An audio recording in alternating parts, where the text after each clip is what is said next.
Well, a group you likely never heard of in the headlines right now, the Border Infectious Disease Surveillance Program. It is charged with monitoring our southern border for disease threats, and it helped identify the first cases of swine flu here in the United States. Adam Housley is live from the LA newsroom. Adam, what exactly is this?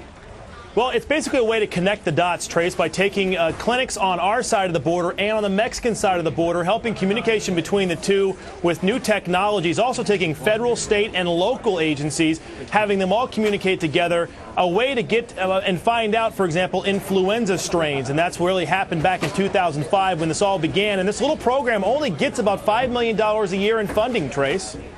How did BIDS identify the cause of the first swine flu?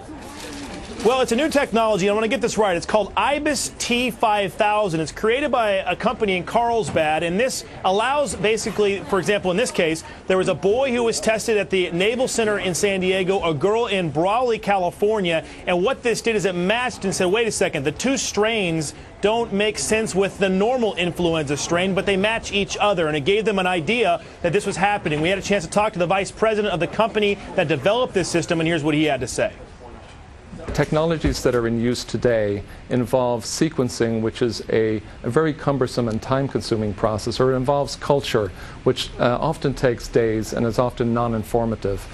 So culture is a process that hasn't changed in decades, and the IBIS technology has the potential to change that. And they continue to follow not only this influenza strain, Trace, but of course they look for other things that might be happening this summer and as we move forward. Are we expecting this technology to be more widely used, Adam?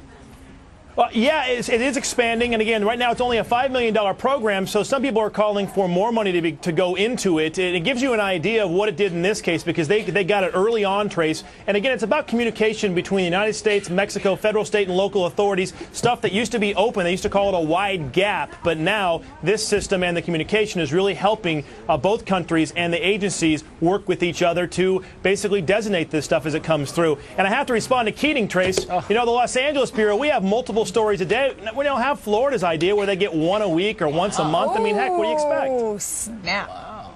Adam Housley, live in Los Angeles. Adam, thank you. All right.